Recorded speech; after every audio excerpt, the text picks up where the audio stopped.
Advantage Assam 2.0 লগত সংগতি ৰাখি আমি যিখন ঔদ্যোগিক প্ৰদৰ্শনী ইয়াতে আৰম্ভ কৰিছিলোঁ, আজিৰ পৰা সাধাৰণ জনতাৰ কাৰণে আমি মুকলি কৰি দিছোঁ। আজি, কালি আৰু পৰহিৰ দিনাখন ইয়াতে আমাৰ সৰ্বসাধাৰণ ৰাইজে এই প্ৰদৰ্শনীখন চাব পাৰিব।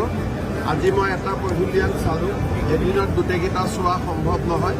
অহাকালি মই আহি বাকীকেইটা পেভিলিয়ন চাবৰ কাৰণে যত্ন কৰিম।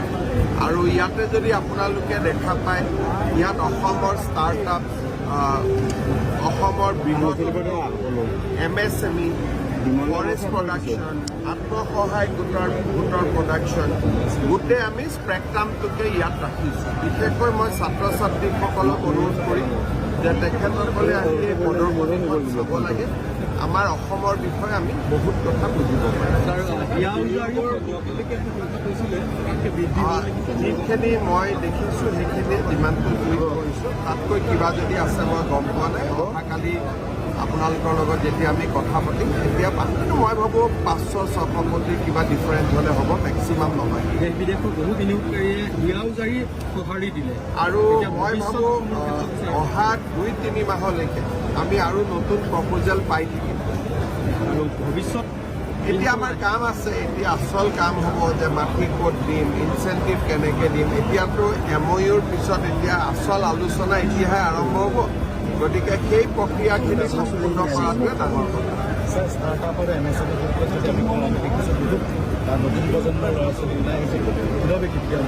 আমাৰ অসমত ষ্টাৰ্টআপ খুব ধুনীয়াকৈ এটা নতুন মুভমেণ্ট আৰম্ভ হৈছে।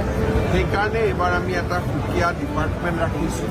বাজেটতো এইবাৰ আমি ভাল পইচা ৰাখিম যাতে ষ্টাৰ্টআপটোক আমি আগুৱাই লৈ যাব পাৰোঁ।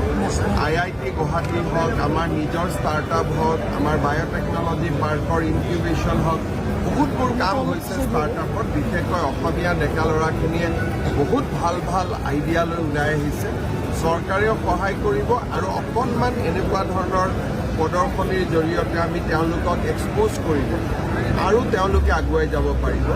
দক্ষিণ কোৰিয়া চৰকাৰৰ লগতো আমাৰ এটা আলোচনা হৈ আছে। অসমৰ ষ্টাৰ্টআপ ইনকিউবেশ্যন চেণ্টাৰৰ লগত তেওঁলোকক প্ৰত্যক্ষভাৱে টাই আপ কৰাই দিয়ে। সেইটো যদি আমাৰ হৈ যায় তেতিয়াহ'লে আমাৰ ল'ৰা ছোৱালী বহুত আগবাঢ়িব।